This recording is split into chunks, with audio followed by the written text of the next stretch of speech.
Isang mapagpalang umaga po sa ating lahat.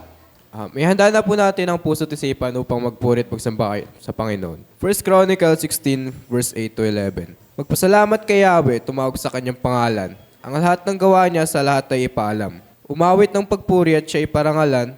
Ang kahanga-hanga niyang gawa ay balita kahit saan. Dapat kayong magalak sapagkat kayo'y kanyang bayan. Ang lahat ng sumamba sa kanya ay magdiwang. Lumapit kayo kay Yahweh upang tulong niya hingin. Sa tuwin na iparangalan siya at sambahin.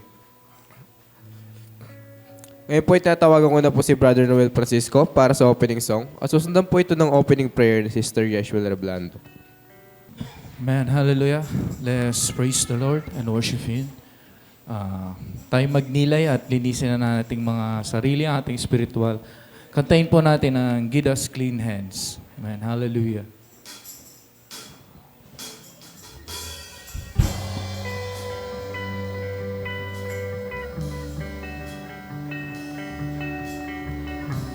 Oh, let's worship you today, oh God. Oh, clean hands.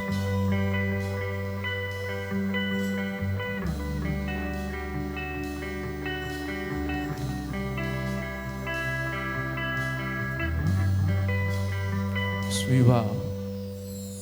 We bow our hearts, we bend our knees. Oh, Spirit, make us humble. We turn our eyes. We turn our eyes from evil things. Oh, Lord, we cast down our idols. Oh, we bow hearts. We bow our hearts, we bend our knees. Holy Spirit, come make us humble. Oh, we turn our eyes, we turn our eyes from evil things. Oh Lord, we cast down our. So give us clean hands, give us your heart. Let us not live our soul to another. So give us clean hands, give us your heart. Let us not live our soul to another. Oh God, let us be a generation that seek your face, oh God of Jacob. Oh God, let us be a generation that seek your face, oh God of Jacob. Seek your face, oh God of Jacob. Seek your face, oh God of Jacob. Tayo po ay manalangin. Panginoon, maraming salamat po sa panibagong araw na binigay po niyo sa amin. Maraming salamat sa pagkakataon na makapunta po kami dito. Maraming salamat na pinotektahan niyo po kami, ginabayan para makarating po dito. At sa mga papunta pa lamang po, maraming salamat at pinoprotektahan niyo rin po sila. Panginoon, nanghihingi po kami ng kapatawaran sa mga pagkakasalang nagawa po namin, Panginoon. Kaya sa inyo po kami lumalapit, Lord, dahil alam po namin di namin kayang baguhin ang aming mga sarili sa kakayahan lang namin, Panginoon. Alam namin na kayo lamang po ang makakapagbabago ng aming mga puso't isipan, ng aming espiritu, Panginoon. Lord, bigyan niyo po ng gabay, Lord, yung mga music team po na magbibigay po ng tugtog po na para. At sana rin po ay bigyan niyo rin po ng gabay ang tatayo po ngayon sa harapan po namin, Panginoon, na maghahayag ng iyong salita, Panginoon. Nawa po itatak niyo po sa aming mga puso't isipan, Lord, ang iyong mga salita na ihahayag po niya Nang sa gayon ay aming may sabuhay po ito at may bahagi rin po namin ito sa ibang nangangailangan din po makarinig po ng iyong salita, Panginoon. Nawa, Lord, sa buong praise and worship, sa buong pagpapahayag ng iyong salita, Lord, ay maramdaman po ng puso ng mga bawat isang naririto ngayon ang iyong banal na espiritu at ang iyong banal na presensya ngayon sa umagang ito. Ito pong aming dalangin sa pangalan ni Jesus. Amen. Amen. Good morning po. Morning! Morning po sa ating lahat. Gayon din po sa kanilang mga bahay. Good morning po at sa mga nandyan po sa ibang bansa, good morning din po. Bago po tayo magpuri sa Panginoon, ay tayo po magkamustahan muna because we are one family of God in the name of Jesus. Amen po ba? Amen. Amen. Kaya we sing, I love this family of God.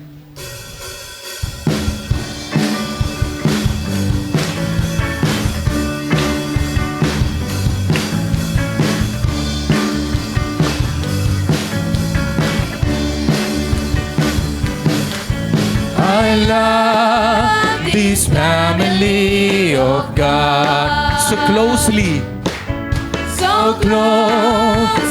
knitted into one. They've taken me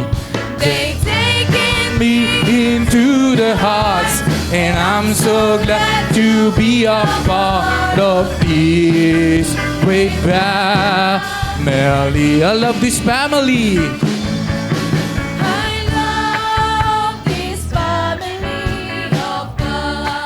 So closely needed into one. They've taken me into the hearts, and I'm so glad to be a part of this great family.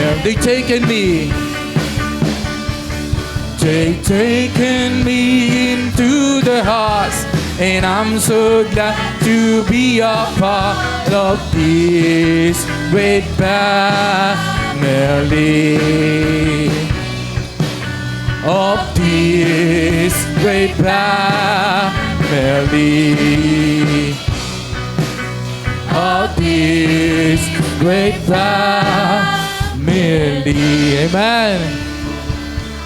Because we are one family of God, let's continue praise and worship our Lord Jesus Christ. Amen. Because He is the only King and Majesty of our life. Amen. Hallelujah.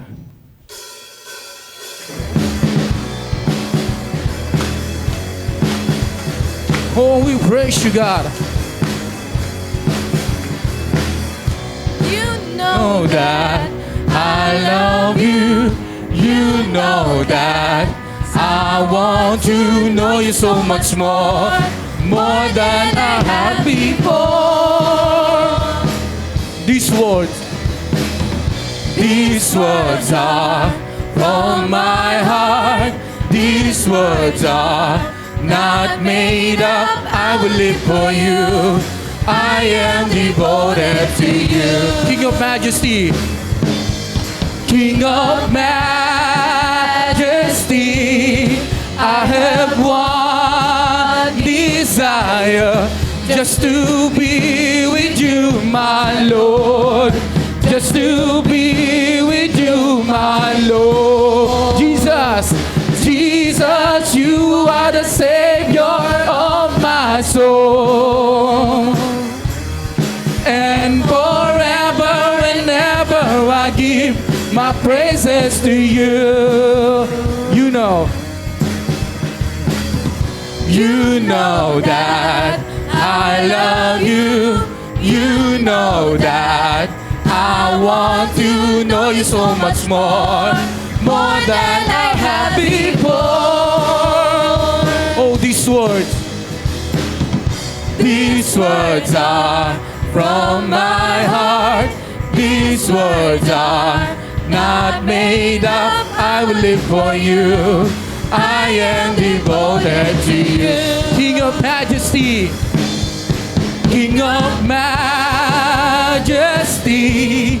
I have one desire, just to be with you, my Lord.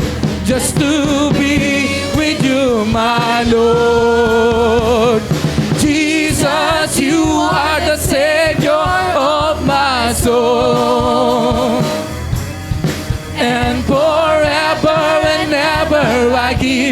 my praises to you. Yes, Lord God. Jesus. Jesus, you are the Savior of my soul. And forever, whenever I give my praises to you. Yes, oh God, because we worship our Lord. Man.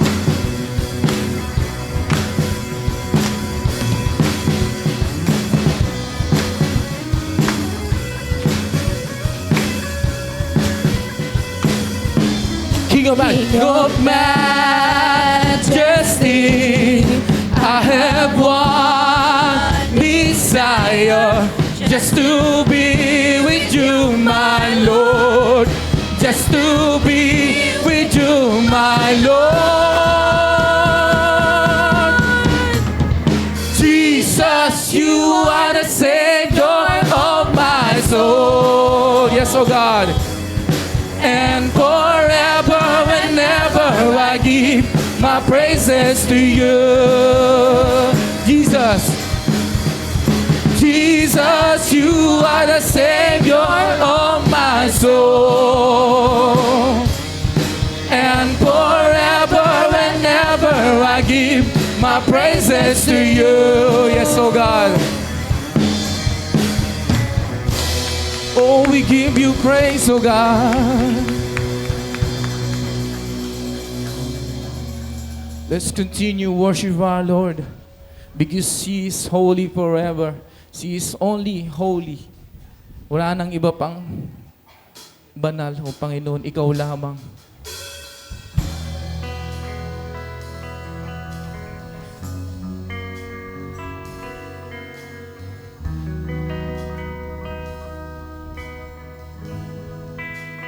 Oh, we worship you.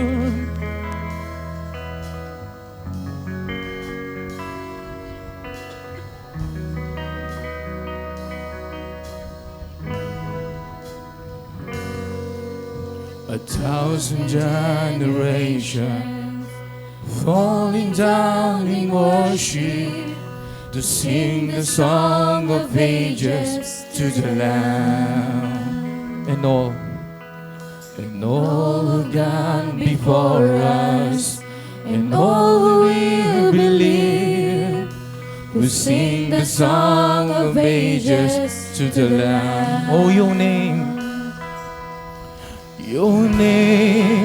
is the highest. Your name is the greatest. Your name stands above them all thrones. All thrones and dominion, all power and position. Your name stands above them all, and the angels cry, holy. Your creation cries, holy.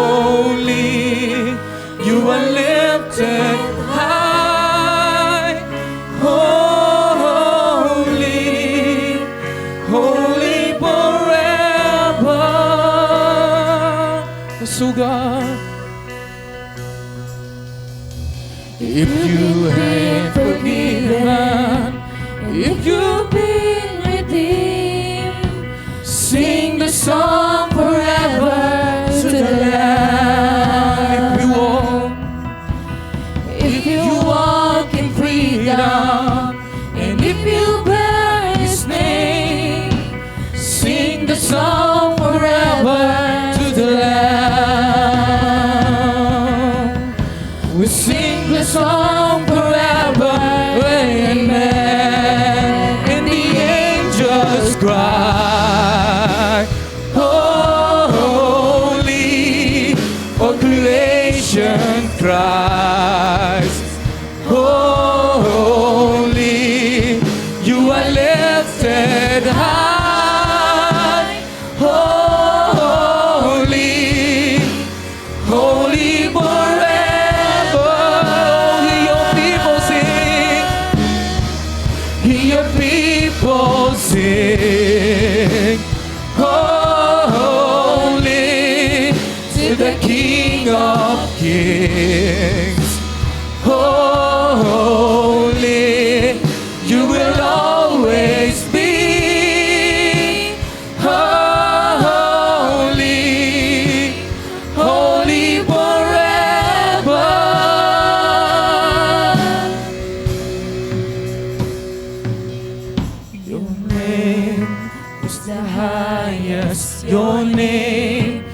the greatest. Your name stands above them all thrones, and dominions, all power and position. Your name it stands above them all. Oh, your name is the highest. Your name, yes, oh God, is the highest. Your name is the greatest. Your name stands above them all. all thrones, and dominions, all power and position. Your name it stands above them all, and the angels cry, holy, all creation cries, holy, you are lifted high, holy, holy forever. Your people sing, your people sing, holy to the King of Kings, holy, you will always be, holy,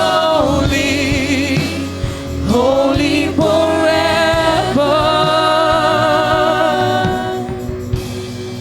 You will always be holy, holy forever. Come on, church, you will always be. You will always be holy, holy forever. You are holy, oh God. You will always be. You will always be. Yes, oh God. Holy, holy forever. You are always be.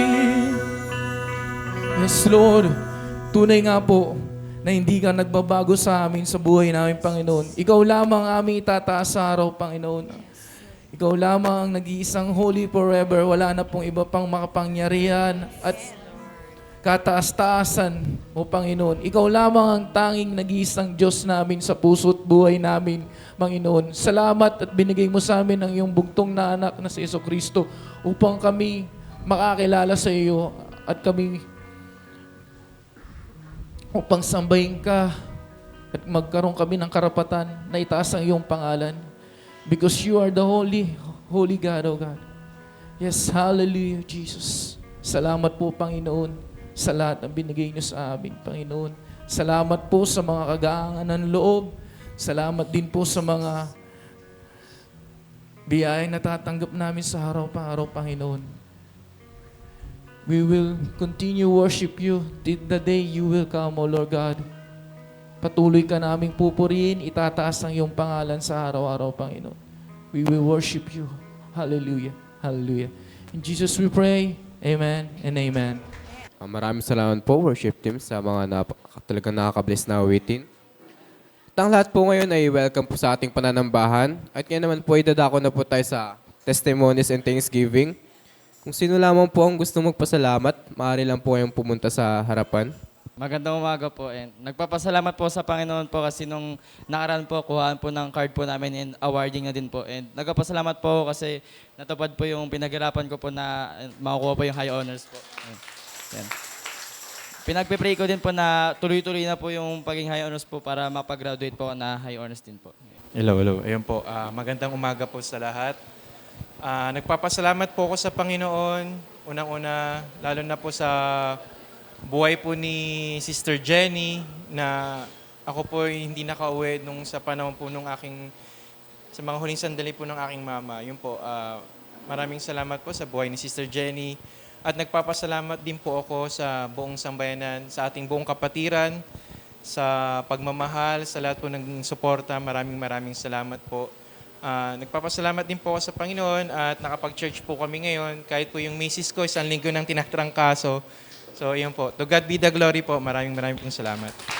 Nagpapasalamat po ako sa Panginoon. 7 years na po kaming mag-boyfriend-girlfriend na aming asawa at 11 years na po kaming kasal. So, total of 19 years na kami nagse-celebrate ng aming anniversary. Yan. Maraming salamat po sa binigay sa amin ng Panginoon ng pagpapala at ang church nito na binigay sa amin. Dahil kung wala yung church na to, siguro magkahiwalay kami ng church ng asawa ko. Hindi, to be truthful lang po. Nagpapasalamat ako na nakilala namin sila Pastor dito at sila Sarah, yan, sila Exodus, sila Genesis, na dito kami dinala ng Panginoon para maglingkod hanggang sa kahuli-hulian ng aming buhay. Yan. Amen. Salamat po sa Panginoon. Magandang araw po sa lahat. Nagpapasalamat po ako na na-bless po ako dito, na napunta po ako rito. Nung hindi ko pa po nakikilala si Lord, mabilis po ako nun magalit sa mga kapatid ko po. Ina-assure po kasi nila ako eh. Pero yung isang araw po na naginip po ako, na sinabi sa akin ni Lord, "Anak, huwag ka na masyadong magalit kasi nalulungkot na ako masyado." Tapos po sana po rin gabayan po ako ni Lord kasi po sa ilan days na lang po mabavaksin na po ako kasi po nakagat po ako ng aso. At sana po gabayan po ako ni Lord na hindi po ako umiyak at sumigaw tapos magwala po rin. Thank you po. Tunay nga pong kay ng Panginoon sa ating buhay. At kung wala na po, tinatawagan ko na po si Pastora Mila para po sa ating pastoral prayer. Let us put ourselves in the presence of God. Ama namin na nasa langit, purihin kayo sa iyong kabutihan. Purihin kayo, O Diyos, sa iyong pagmamahal sa bawat isa sa amin. Purihin kayo sa aming araw-araw na pamumuhay. Nandoon kayo lagi at hindi niyo po kami pinababayaan. You're a great God. Sa kabutihan niyo, Ama, nais ko pong hilingin sa inyo. Ituwid po ninyo ang aming mga kaisipan. Ituwid po ninyo, Ama, ang aming mga damdamin. Whatever you see in our hearts, Father, alisin niyo po ito. Hugasan niyo po kami ng banal na dugo ng Panginoong Jesus na natigis doon sa krus ng Calvary.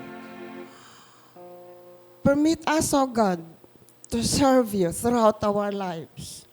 Dahil tinawag niyo po kami upang kayo ay aming paglingkuran.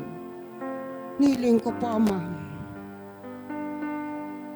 so gawin niyo po kami, if possible, Lord, to be blameless in our lives in serving you.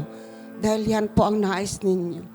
Kaya, damhin niyo po, Ama, ang aming pagpapakumbaba at paghingi ng kapatawaran, paglilinis sa aming mga buhay, upang ang lahat ng aming mga kahilingan, Ama, ay matugunan po ninyo. Dahil wala po kaming ibang inaasahan na tutugon sa aming mga pangangailangan kung hindi kayo lamang. Wala pong iba, Ama, na kami ay mayroong lapitan kung di kayo lamang, dahil alam po namin that you are the source of everything that we need in our lives.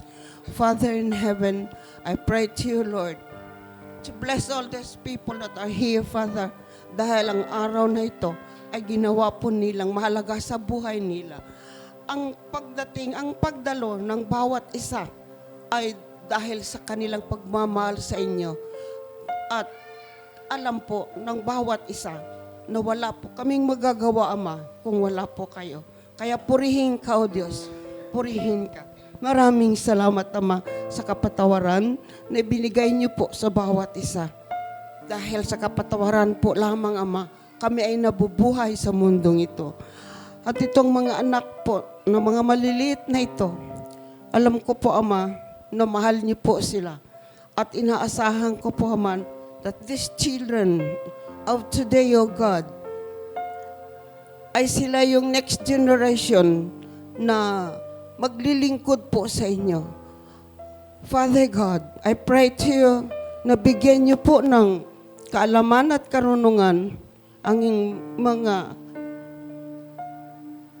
parents of these children, O God, upang mapalaki po nila ang kanilang mga anak na mayroong pagmamahal sa inyo, may takot po sa inyo, Ama. A holy reverence for you, O God. At itong mga anak na ito, Ama, ay maglilingkod po sila sa inyo sa susunod na mga henerasyon. Kaya patnubayan at gabayan niyo po sila sa kanilang pag-aaral sa ngayon.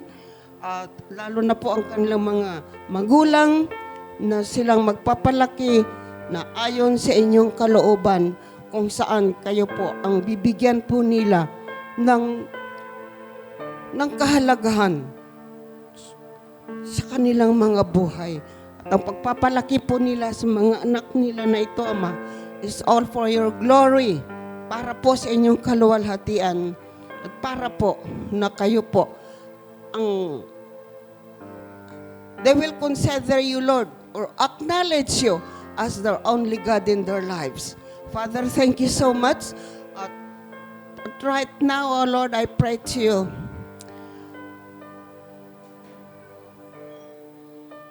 Sa aming mahal na pastor, Pastor John, na siya po ang magdadala ng inyong banal na salita.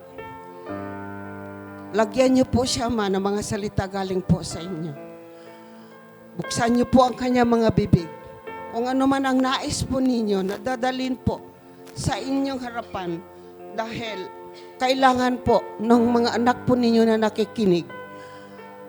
Father God, bigyan niyo po siya ng kaalaman at karunungan. Kaalaman at karunungan na nanggagaling po sa inyo. Mga banal na mga salita, Ama, upang ang lahat ng mga anak po ninyo na nakikinig will be blessed. And let the Holy Spirit, Father, flow habang ang inyong mga salita ay binibigkas, ipinapahayag ng inyong lingkod. Kaya, Ama namin na sa langit, nais ko pong hilingin sa inyo ng mga salita na maririnig ng bawat isa sa amin ay ipamumuhay po namin ito. Makikita po sa buhay namin ang Panginoong Diyos. Ang Panginoong Jesus, ang inyong nag-iisang anak, ang Panginoong Jesus. Father in heaven, I pray to you, Lord, that this church will be a powerful church, powerful in the words na kung sa kanilang pagsasalita ay nakikinig po kayo. Pinakikinggan niyo po ang bawat kahilingan ng bawat isa. At yun, Ama, ay makukuha lamang or we will only get all those words, Father, through the words na maririnig po namin ngayong araw na ito. Kaya, Father God, pagpalain niyo po ang mahal naming Pastor John upang ang lahat ng mga ito, Ama, ay maisa-isip, maisa-puso, maisa-buhay ng bawat isa ang mga salita na aming maririnig ngayon. Pagpalain po kayo, O Diyos. We pray to you, Lord, that all these people that are here, Father, are true Christians, true people of yours. Ang mga tunay na mga tinawag po ninyo, Ama, dahil tinawag niyo po kami upang kayo ay paglingkuran. Bigyan niyo po ng puso at isip ang bawat isa na magkaroon ng pagnanais na kayo po, Ama, ay paglilingkuran na buong puso at kaluluwa. Dahil yan po ang nais ninyo. Tinawag niyo po kami upang kayo ay paglingkuran. Father, thank you so much. We bless you, Lord. We glorify your name. In the name of Jesus, we pray. Amen and amen. Manatili po tayo nakatayo para sa pagbasa ng teksto. Makibukas po kayo sa akin sa Joshua chapter 1 verse 6-9. Magpakatatag ka at lakasan mo ang iyong loob, sapagkat ikaw ang namumuno sa bayang ito. Sa pagsakop nila sa lupaing ibibigay ko sa kanila ayon sa aking pangako sa inyong mga ninuno. Basta't magpakatatag ka at lakasan mo ang iyong loob, sundin mong mabuti ang buong kautosang ibinigay sa inyo ni Moises. Huwag kang susuway sa anumang nakasaad doon, at magtatagumpay ka saan ka man magpunta. Huwag mong kaliligta ang basahin ng aklat ng kautosan, pagbulay-bulayin mo yon araw at gabi upang matupad mo ang lahat ng nakasaad doon. Sa ganoon, magiging masagana at matagumpay ang iyong pamumuhay. Tandaan mo ang bilin ko. Magpakatatag ka at lakasan mo ang iyong loob. Huwag kang matatakot o mawawala ng pag-asa sapagkat akong si Yahweh na iyong Diyos ay kasama mo saan ka man magpunta. Purin po kanyang mga salita. Maaari na po tayo makaupo. At ngayon po tinatawagan ko na po si Pastor John para po sa Word of God. Palakpakan po natin ang Panginoon sa buhay ni Pastor John. Maraming salamat, kapatid na Kaiden. Salamat sa salita ng Panginoon na ating napakinggan. Isang masaganang bagong taon, pahabol po lamang. Nandiyan ba kayo? Purihin ang Panginoon. Kumusta po ang mga kapatid kong magaganda, mga gwapo, at higit sa lahat, mga pinagpala ng Panginoon? Kumusta po kayo? Buhay pa ba? Buhay pa? Amen. Purihin ang Panginoon. Napakabuti ng Panginoon. Ano po? So, ngayong umaga ay dadalhin tayo ng Panginoon sa lupang pangako. Dadalhin tayo ng Diyos sa Kanaan. Sino ba ang may mga narating ng Kanaan nila sa buhay? Malamang marami, ano? Ang Kanaan po ay nagre-represent po sa buhay natin ng isang pangarap. Ang ating pangarap sa buhay na marating natin upang tayo ay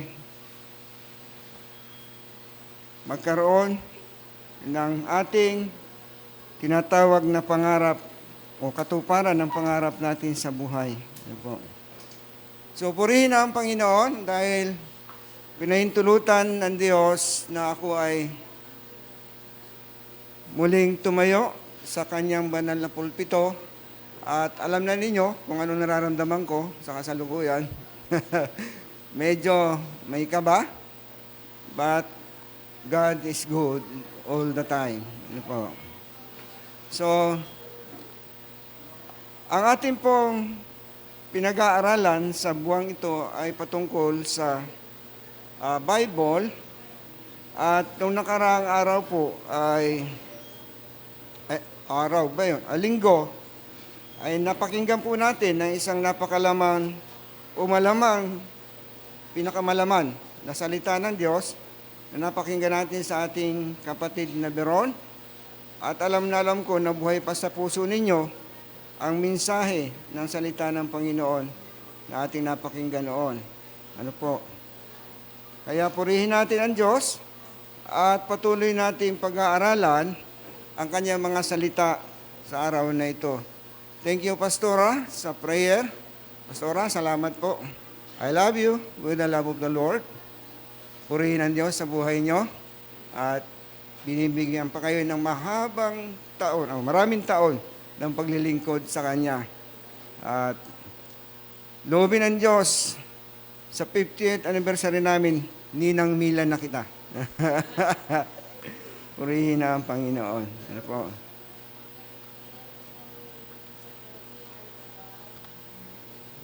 So, ang ating pong paksa ngayong buwan ay about Bible. At bago ko po basahin yung susing talata, ay nais ko pong ulitin, ibigyan pakahulugan ang salitang Biblia o Bible. Ang sabi po dito, Bible is the book of Old and New Testament given by inspiration from God, containing everything which we are to believe and do, that our souls may be saved in God served. Ito ay according to Pastor Derek Prime. Siya po ay pastor of the Charlotte Chapel in Edinburgh, Scotland. He was also served as the president of the Fellowship of Independent Evangelical Churches in Great Britain. Yun po yung si Pastor Derek Prime. Yan po yun. Yan po yung nagbigay ng kahulugan about Bible. No?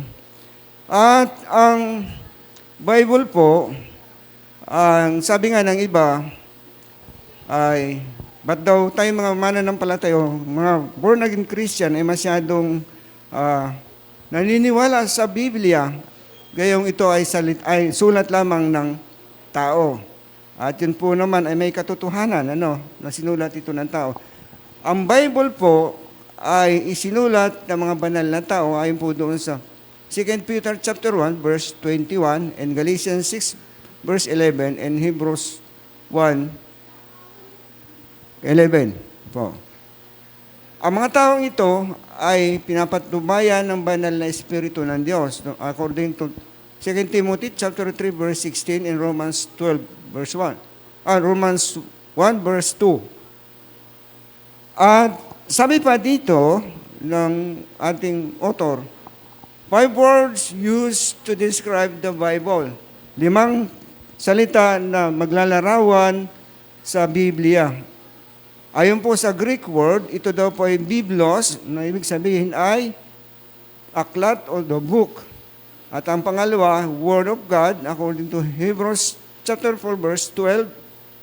And number 3 is Scriptures, according to Luke chapter 24 verse 45 and Acts 17 verse 11. And number 4, Gospel of Christ, and Romans chapter 1 verse 16. And number 5 is Book of the Law, according to Deuteronomy 31 verse 26. Yun po ang sabi. At nung nakaraang linggo po ay napakinggan na natin yan na nagpapatutuo ng Biblia ay tunay na salita ng Diyos. Ano po? At mapapakinabangan natin yan ayon doon sa 2 Timothy chapter 3 verse 16 to 17. Po, pinaliwanag po yan doon. At ang ating text po ay matatagpuan sa Joshua chapter 1 verse 6 to 9 at ibibigay ko lang po sa inyo yung pinakasusing talata doon sa verse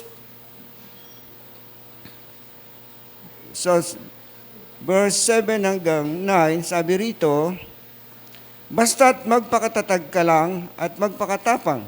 Sundin mong mabuti ang lahat ng kautusan na ibinigay sa iyo ng lingkod kong si Moses.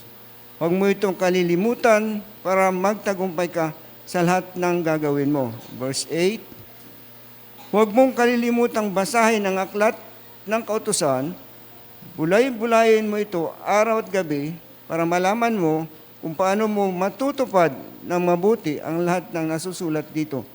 Kung gagawin mo ito, uunlad ka at magtatagumpay. In verse 9, alalahanin mo palagi ang bilin ko sa iyo. Magpakatatag ka at magpakatapang. Huwag kang matatakot o kay manghihina. Dahil ako, ang Panginoon na iyong Diyos, ay isa sa iyo kahit saan ka pumaroon. Purihin ang Diyos.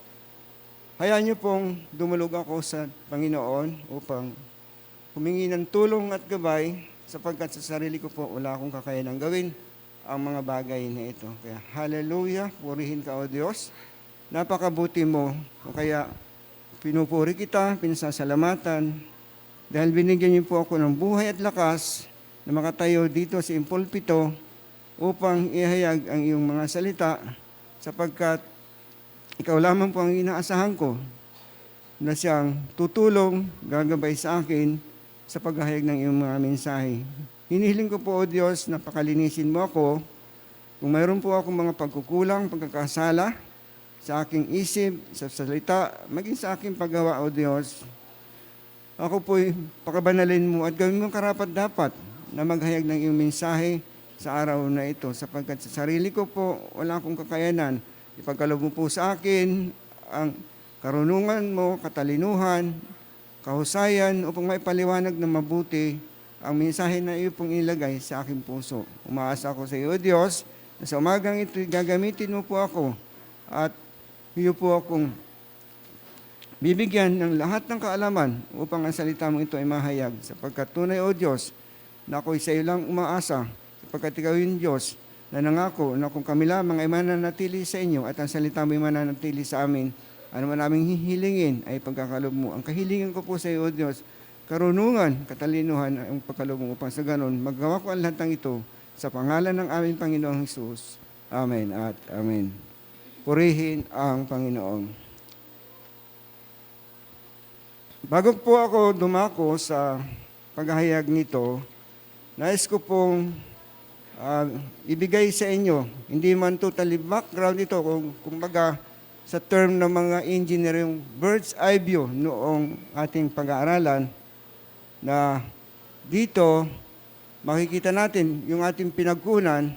Ito po ay patungkol, ang konteksto nito ay patungkol po sa pagpapalit ng pamumuno ng magdadala ng mga Israelites sa lupang pangako, na kung saan inilabas ni Moses mula sa Ehipto, ay papasok naman ni Josue sa lupang pangako. Ano po? At dito, makikita natin dito yung pinaka-anyo ng ating pag-aaralan. Nang mamatay si Moses sa edad na 120 years old, ipinalit ng Panginoon si Josue.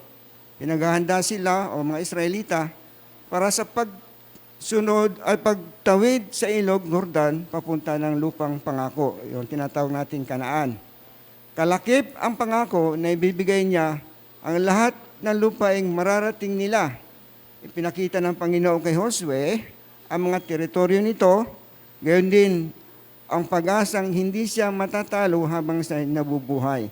Dahil sasamahan siya ng Panginoon. Pinagbilinan din siya ng Panginoon na magpakatatag at maging matapang dahil sa kanyang pamumuno sa mga tao. Kailangan niya ang katatagan at katapangan para maangkin nila ang lupaing ipinangako ng Diyos sa kanila. Ang sabi ron, basta't sumunod lang silang mabuti sa kautosang ibinigay ni Moses sa kanila. Yun po ang ating background doon sa pagpasok sa lupang pangako. At dito po, i-connect po natin ito sa ating buhay ngayong bagong taon, na kung saan ang iglesia po natin ay mayroong misyon, na kung saan nais ng Panginoon na ang mga subdivision na nakapaligid sa church na ito at ang suburb na tinatawag mga karatig ay masaturate ng gospel, para sa ganon ang lahat ng tao ay makakilala sa Panginoong Jesus. Ano po? Kaya meron tayong mission sa taon na ito. At ito ang gagawin natin sa pamamagitan ng ating evangelism. Ang gagawin po natin dyan. No? At ngayon, dahil po may mission ang iglesyang ito, hindi natin kaya na gawin sa sarili natin ang mission na ibinigay ng Diyos sa atin. Ang sabi nga, maraming tao o may mga tao nag-iisip na ang katagumpayan o kaunlaran sa buhay ay natatamo mula sa tinatawag na kapangyarihan o makapangyarihang tao at sa sarili nilang kakayanan. Yan po ay kaisipan ng marami. Ano po? Pero, ang mga Israelita ay binigyan ng Diyos ng kapamaraanan, ng tamang estratehiya para magamit nila sa pagmimisyon ang kanilang mga buhay, ang kanilang mga kakayanan. Kaya sabi roon, sabi ng Panginoon kay Josue, na binigyan niya ng kapangyarihan, sinira po ng kautusan ng Panginoon ang kaisipan ng mga tao na sa sarili nila magkakaroon sila ng kaunlaran. At ito po nga po ang tagubilin ng Panginoon kay Josue na ating pag-aaralan ngayong umaga. Ano po? Ang kaisipan natin noon, kapag tayo umuunlad sa buhay, ay dahil sa lakas ko, sa talino ko, at sa lahat ng mga tao na tumulong sa akin, nakamit namin ang ganitong tagumpay. Ngunit, sinabi ng Panginoon kay Josue na hindi dapat gano'n ang maging attitude natin sa ating paglilingkod sa ating Panginoon, sa pagunlad natin sa buhay. Hindi natin kailangan ipagmalaki ang ating sarili. At bago ko po ipagpatuloy yun, bakit nga ba si Josue ang napili ng Panginoon na susunod na leader ng Israelita para pumasok sa lupang pangako? Mabigat po ang atas ng Diyos sa dalawang leader.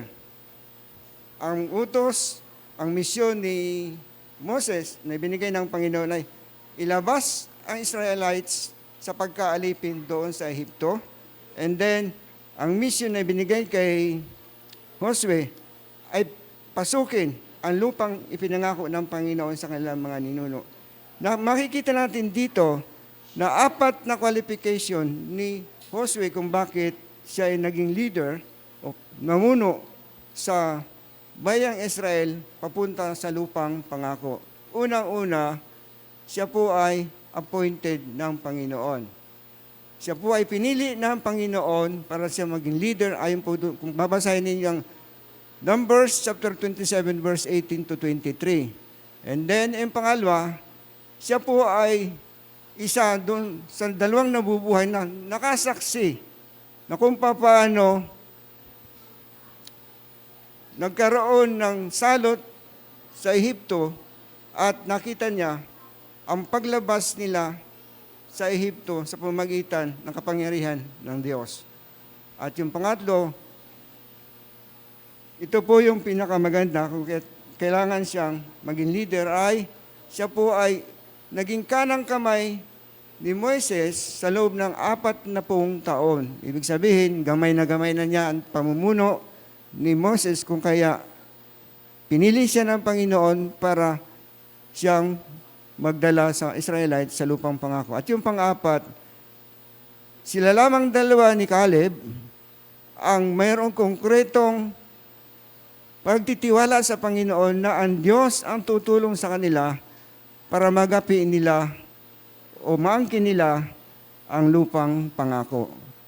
Noong pong isugo ang 12 tiktik, sila lamang po yung nanindigan na kaya nila na pasukin ang lupang pangako.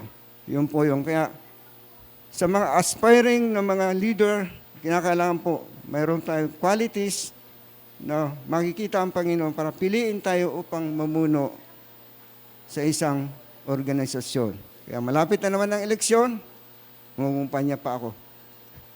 Kinakailangan pumili tayo ng karapat-dapat. Ngayon, ano ba ang ating pag-uusapan patungkol dito?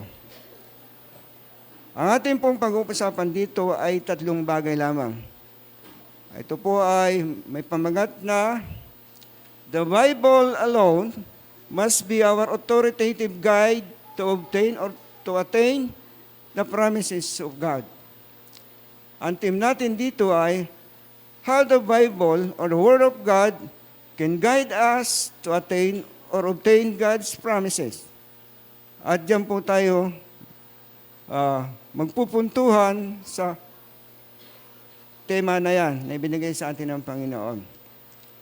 Gaya na nabanggit ko kanina, ang kautusan ng Panginoon kay Moses, ay kay Joshua, ay isang napakagandang magiging buhay natin o katangian natin para magkaroon tayo ng katagumpayan sa buhay na ninanais nating marating sa buhay. Ano nga ba yung unang kapamaraanan upang ang salita ng Diyos ang siyang maging gabay natin para makamta natin ang ipinangako ng Diyos sa atin? Ang sabi roon sa point number 1 natin, be strong and courageous.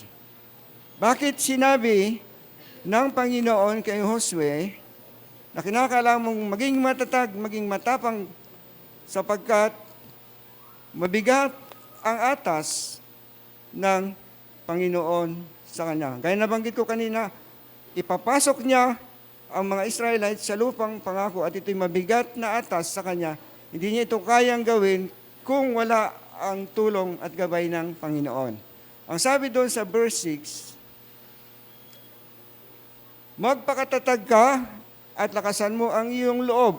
Ikaw ang mamumuno sa bayang ito, sa pananakop nila sa lupaing ibibigay ko sa kanila, ayon sa aking pangako sa inyong mga ninuno. Yun ang sabi ng Panginoon dito.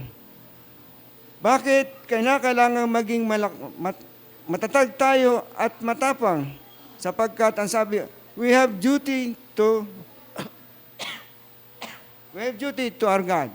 Meron tayong tungkulin sa ating Panginoon. Sa palagay kaya natin, ano ba yung unang-unang duty and responsibility natin sa ating Diyos? Ang tungkulin natin sa ating Panginoong Diyos ay paglingkuran natin siya ng buong katapatan na sa ganon, ang pangako ng Panginoon na itinalaga para sa atin ay ating tamasahin at higit sa lahat, magampanan natin yung tungkulin na ibinigay sa atin ng Panginoon. Kasi kung hindi tayo tumutupad ng tungkulin ng Diyos na mayroong katapatan, hindi natin makakamtan ang mga ipinangako ng Diyos sa atin sapagkat ang sabi nga niya, ang kalakasan, ang katatagan lamang ang magbibigay sa atin ng katagumpayan sapagkat kung mahina tayo, hindi natin kayang pagtagumpayan ang anumang pangarap natin sa buhay. Ano po? Kinakailangan natin ang pagiging matatag, matapang harapin ang mga problema sa ating paglilingkod sa Panginoon. Ang paglilingkod sa Panginoon, mga minamahal ko sa Panginoon, hindi biro. At binanggit yan ng Panginoon na sa pagsunod natin sa Kanya, tayo ay dadanas ng mga pagsubok sa buhay na ito. At karamihan sa atin ay nagdaan sa mga pagsubok na yan. Mabigat, magaan, suwabe lang. Pero, napagtagumpayan ng bawat isa ang pagsubok na yan kasi ang Diyos ang tumutulong. Ang Diyos ang nagbibigay ng lakas upang mapagtagumpayan ang bawat laban ng buhay ng mga mananampalataya. Hindi po tayo nagtatagumpay sa sarili nating kakayanan gaya ng iniisip ng marami. Kung kaya natanggap ko ito, natamo ko ito dahil sa galing ko, dahil sa husay ko, hindi po yun ang batayan ng Diyos. Kundi ang batayan ng Diyos dito ay yung ating pagsunod sa Kanyang pinag-utos ang mayroon tayong tapat na puso na naglilingkod sa Kanya upang sa ganon ang gawain ng Panginoon ay maging maayos sa paningin niya at sa paningin ng tao sapagkat ang mga taong naglilingkod sa Diyos ay may pusong tapat, mapagmahal sa kapwa at higit sa lahat mapagmahal sa ating Panginoon. Hindi tayo naglilingkod sa Diyos dahil gusto nating iangat ang ating sarili. Naglilingkod tayo sa Panginoon para iangat ang Panginoon sa ginawa niya sa buhay natin. At alam kong ang lahat sa atin naging ganyan sa pamumuhay ninyo, anuman ang buhay, dahil yan sa biyaya ng Panginoon at sa tulong ng Diyos dahil naging matibay kayo, naging malakas kayo, naging matatag kayo sa inyong naging pinagdaanan. Walang Kristiyano na umunlad sa kanyang buhay espiritual lang hindi sinala, hindi pinurify, kundi lahat tayo ay dumaan sa purification ng ating Panginoon. Kung hindi tayo dinalisay ng Panginoon, hindi natin mararanasan ang masarap na buhay ng paglilingkod sa Kanya. Naniniwala po ba kayo? Kasi ang pagpupurify ng Diyos sa buhay natin ay nangangahulugan lamang na tayo ay tapat at napagkakatiwalaan ng Diyos sa mga iniatas sa atin ng Diyos na dapat nating gawin. Binigyan tayo ng Diyos ng tungkulin, hindi mabigat, hindi magaan, kundi kaya nating gawin. Sapagkat ang sabi ni Apostle Paul in Philippians chapter 4, verse 13, I can do all things through Christ who strengthened me. Ang nagpapalakas sa atin ay ang Panginoon, hindi ang ating sariling kakayanan. Kaya sa pagtatagumpay natin bilang mga mananampalataya, ito ay dahil sa tulong at lakas ng Diyos na ibinigay sa atin. Kaya ang sabi ng Panginoon kay Josue, magpakalakas ka, magpakatatag ka, sapagkat ikaw ang mamumuno sa bayang Israel. Kung nais natin na marating ang tagumpay sa buhay, sabi nga, ibigay natin sa Panginoon upang sa ganoon maranasan natin at matamo natin ang tagumpay na nagmumula sa Panginoon. Po. Yung duty natin sa Panginoon ay magaan lang, swabe lang, kinakailangan natin sundin ng mayroong katapatan. Pangalawa, sabi niya rito, maging matatag tayo, maging matapang sapagkat meron tayong tungkulin sa iglesia, which is the body of Christ. Ang iglesia ang siyang katawan ng ating Panginoon. Na lahat na nandito sa loob ng iglesyang ito ay tinatawag ng body of Christ. Tayo po yung mga mananampalataya. Ito pong building ay pinagtitipunan ng Church of Christ, ang katawan ng Panginoon. Umasa ako na nagigets po natin. Tayo ang Church of Christ, mga mananampalataya. So, ano ang tungkulin natin sa katawan ng ating Panginoon? Ang ating tungkulin sa Iglesia ng Panginoon ay palakasin. Palakasin natin ang katawan ng Panginoon sa pamamagitan ng ano? Love, unity, peace, and joy. Bakit po? Magiging matatag lamang, magiging sulit ang katawan ng Panginoong Hesus kung nabubuklod sa bunga ng banal na Espiritu Santo ibinigay sa inyo, ibinigay sa akin, at kapag ini-apply natin sa buhay ang mga bunga ng Espiritu Santo, makikita ng Diyos na tunay nga na tayo ay kabahagi ng katawan ng Panginoon. Ang katawan ng Panginoon ang siya nagbibigay sa atin ng lakas na kung saan sa tuwing lalapit tayo sa Kanya, dudulog tayo sa Kanya, sa pamagitan ng pananalangin, pinangungunahan tayo ng banal na Espiritu Santo na siyang nag-uudyok na kung saan paghiling natin sa Kanya, automatic na may tugon ang Diyos sapagkat tayo nananalangin ng may pananampalataya na tutugunin tayo ng Diyos sa ating mga kahilingan. Hindi tayo nananalangin na para bang namamana sa dilim. Nananalangin tayo sa Diyos ng mayroong kasiguruhan, katiyakan na ang Diyos ay tumutugon, o uman o hindi ang katugunan niya, sagot pa rin iyon. Ang Diyos ay laging may handang katugunan sa bawat panalangin natin. Kung ang ating tungkuling ito ay ang intensyon, ay palakasin ang katawan ng Panginoon. Kanina may nabanggit sa Sunday School. Kinakailangan ang pananalangin natin ay huwag yung sumpa sa kaaway, kundi ang panalangin natin ay dapat may pagmamahal sa hindi dapat ibigin. Ang sabi nga ng Panginoon, mahalin ninyo ang inyong kaaway. Kapag nangyayari ito sa buhay natin, minamahal natin ang ating kaaway, ang tungkulin natin sa paglilingkod sa Panginoon, sa katawan ng Panginoon, ay nakapagbibigay ng tibay tatag sa katawan ng Panginoon. Kasi meron tayong naiambag na siyang bahagi natin upang ang katawan ng Panginoon ay lalong tumibay, tumatag at magkaroon tayo ng una kong binanggit na pagkakaisa. Umaasa ang Panginoon at ang church na ito na walang isa sa atin o ni isa man sa atin ay hindi nagtataksil sa Panginoon. Lahat tayo dito ay nagkakaisa sa mithiin ng church. Meron tayong mission and vision. At nabanggit nga sa akin ni Pastor Bertiano, medyo matagal na. Alam niyo, Pastor, ang vision ng church na yan, sa mga hindi naniniwala, hindi nila yan matitikman. Pero sa ating mga naniniwala at umaasa, matitikman natin yan. Yun ang sabi niya sa akin. Sapagkat hindi may pipicture ng ganyan yan kung hindi malinaw sa isip niya na yan ang mangyayari o magaganap sa iglesyang ito.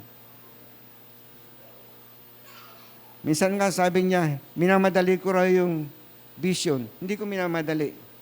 Kundi pinapaalaala ko lang na kinakailangan nating pagkaisahan sapagkat yan ang pagintain na ibinigay ng Diyos sa ating tagapanguna. Kailangan natin magkaisa sa pagsuporta sa pananalangin at sa pagganap ng tungkulin. Sabi nga, duty natin sa ating Panginoon, sa church ng Panginoon. Mga kapatid ko sa Panginoon, mahalaga ang tungkulin natin sa paglilingkod sa Panginoon sa iglesyang ito. 6 na ministries ang itinatag sa iglesyang ito. 6 ba o 7? Pastor, 6? 6 na ministry meron tayo dito.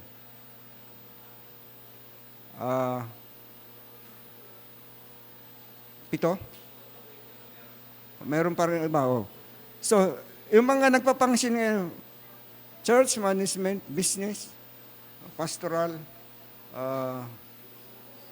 Sunday school, young people, young adult, at marami pa. Yan po ay bahagi ng ministry na pinagagawa sa atin ng Panginoon. At alam ko na ang mga leader ng bawat ministry yan ay pinagkalooban ng Diyos ng knowledge and wisdom para mapangunahan nila ito ng maayos at higit sa lahat makapagbigay lugod sa pangalan ng Panginoon. So,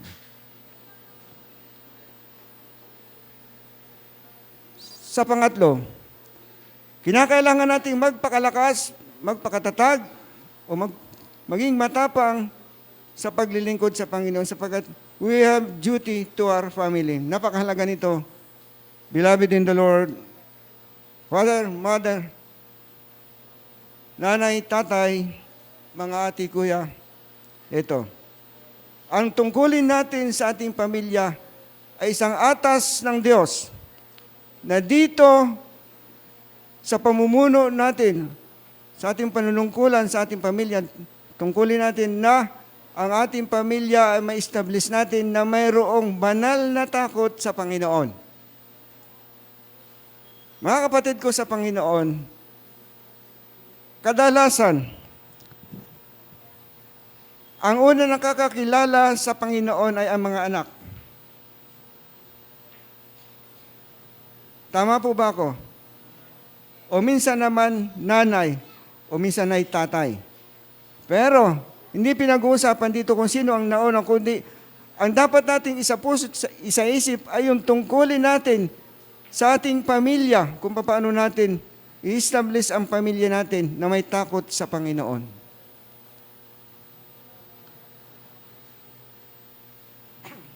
Ang sabi po, ang banggit doon sa Joshua chapter, may naitala ko di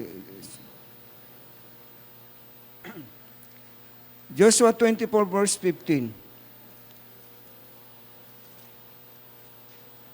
Okay, plus nga, 24:15. Joshua 24:15. Ayon.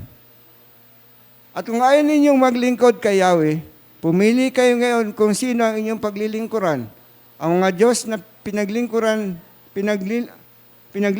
ng inyong mga ninuno sa Mesopotamia o ang mga Diyos ng mga Amoreo na sinasamba dito sa lupaing inyong tinitirhan. Ngunit, ito ay mahalaga, ngunit para sa akin at sa aking sambahayan, kay Yahweh kami maglilingkod. Sa maiksing salita, sa banyaga, as for me in my house, we will serve the Lord. Ang paglilingkod lang sa Panginoon, ang magdadala ng banal na takot sa inyong sambahayan kung ang nais ninyong tungkulin sa pamilya ay maging matagumpay. Anak man, tatay man o nanay man o ate man yan, kapag ang Diyos ang inyong paglilingkuran, magaganap ninyo ang pinakamabuting tungkulin sa inyong sambahayan. Bakit? Kasi ang Diyos ang siyang nangunguna sa inyo. May isang kwento. May isang Bible study sa isang squatter area. Nagba-Bible study yung pastor sa mga bata.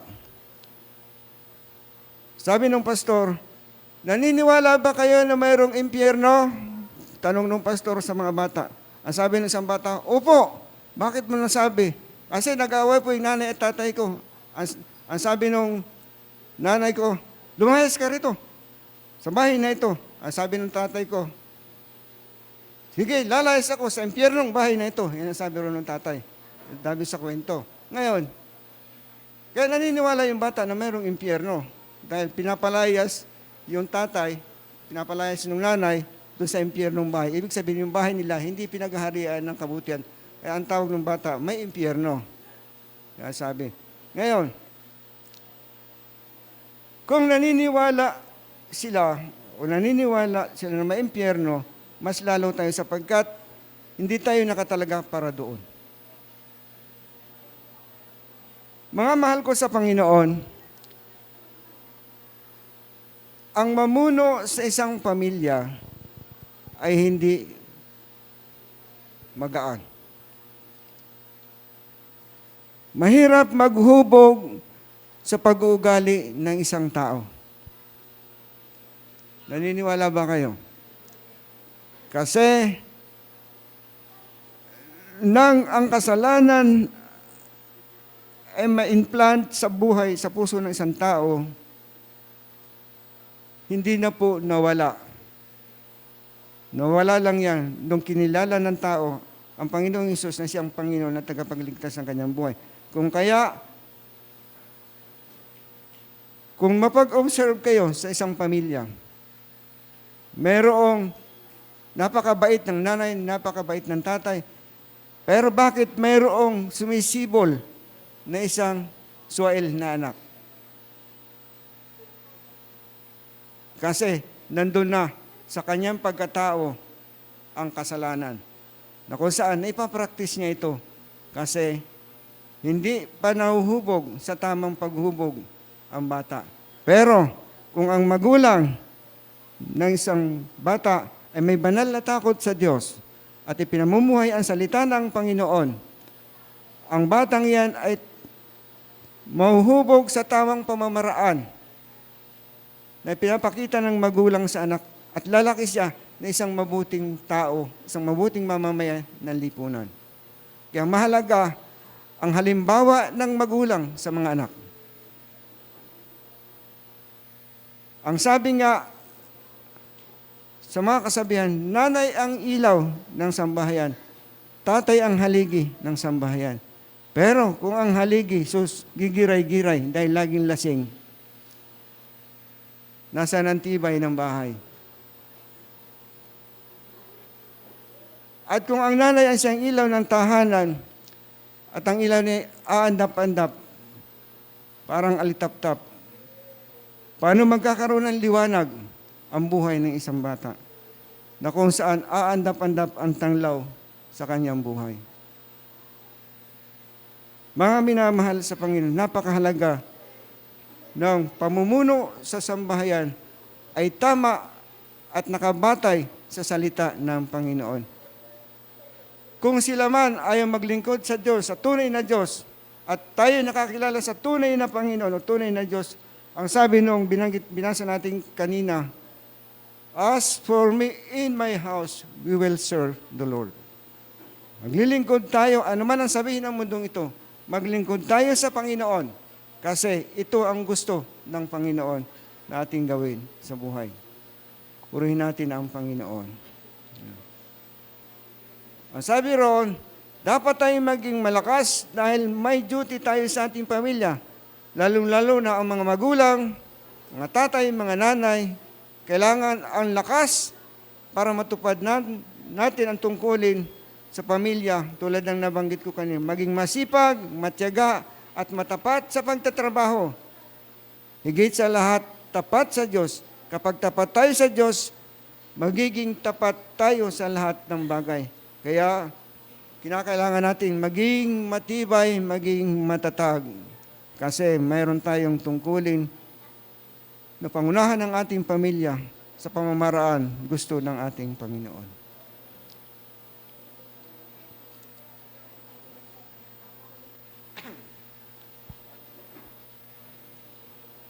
Sa pangalawa, mahalaga ang salita ng Panginoon sa binanggit dito ng Panginoon kay Josue. Sa pangalawa, obey God's command or obey God's law. Ayon doon sa verse 7. Basta magpakatatag ka at magpakatapang, sundin mong mabuti ang lahat ng kautosang ibinigay sa iyo ng lingkod kong si Moses.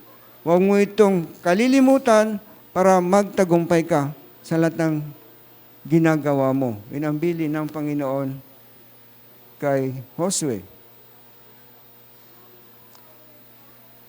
Ang pagsunod sa salita ng Panginoon ay isang magandang pag-aralan. Kasi ang salita lang ng Panginoon ang siya nagbibigay ng malinaw o maliwanag na instruction para makapamuhay tayo at makasunod sa ating Panginoon. Nabanggit ko una kanina, malaki ang misyon na ibinigay ng Diyos kay Moses na ilabas ang mga ang mga Israelites sa pagkaalipin sa Ehipto. At gayon din naman ang misyon ibinigay ng Panginoon kay Josue na ipasok ang Israelita sa lupang pangako. Dito po, makikita natin dito na tayo man ay binigyan ng Diyos ng misyon, kaya dapat tayong sumunod sa ipinag-uutos niya. Kailangan natin matupad ang ipinangako ng Diyos sa atin. Paano tayo susunod sa ipinag-uutos ng Diyos sa atin? Mahalaga ang utos ng Diyos. Di ba, sabi doon sa Psalms 119 verse 105, kabisado ni kapatid na Wilma. Paki-plus nga po. Psalms 119 verse 105. Thy word is a lamp to my feet, and a light to my path. Yan. Hindi po yan. 109 verse 105. 105. Psalms 119, 105. Yan. Your word is like a lamp that shows me the way. It is like a light that guides me. Salita mo isang tanlaw na sa akin ay patnubay sa landas kong daraanan, liwanag na tumatanglaw. Yun po yun. Kaya mahalaga ito na ating masunod sapagkat ito magbibigay liwanag sa ating buhay na kasama ang Panginoon. Ano ba ang sabi roon? Obey God's command. Paano tayo susunod? Obey God's law with all our hearts, mind, and soul. In Matthew chapter 22, verse 37 to 39. Sapagkat ito ang karapat-dapat na pagsunod natin sa Panginoon to fulfill the promises of God in us. Kung mabasahin niyo po yung Matthew 22, 37 hanggang sa mga susunod.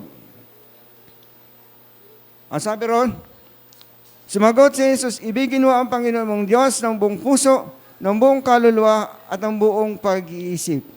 Ito po ang dapat natin pagsunod sa utos ng ating Panginoon. Walang alinlangan, walang pag-atubili, kundi sundin natin ito ng buong puso, buong katapatan, at ng buong kaluluwa, buong pag-iisip. Sapagkat kung gagawin natin ito, matutupad ang pangako ng Diyos sa atin. Mga minamahal ko sa Panginoon, ilang porsyento ang pagmamahal o ang pagsunod ninyo sa Panginoon? Maring 99.9 o 101% ang inyong pagsunod. Mamili kayo kung alin ang gusto ninyong sundin. Dapat tayo ay sumusunod sa kalooban ng Diyos ng 100% na walang kulang, walang labis, kundi may buong katapatan. Yun ang sabi rito. Ito ang karapat-dapat nating gawing pagsunod.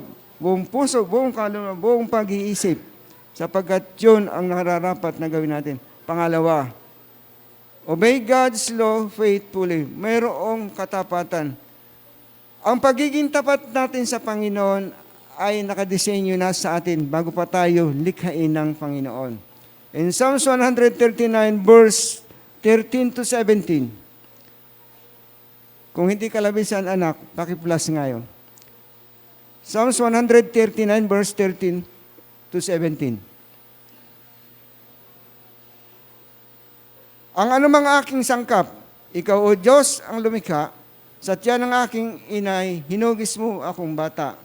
Susunod. Pinupuri kita, o Diyos, marapat kang katakutan. Ang lahat ng gawain mo ay kahangahangan tunay. Sa loob ng aking puso, lahat ito'y ikinintal. Ikikintal. And ang buto ko sa katawan nung iyon ay hugisan, sa loob ng bahay bata, do'y iyong napapansin. Lumaki ako roon, na sa iyo'y di nalilihim. Anong ibig sabihin diyan?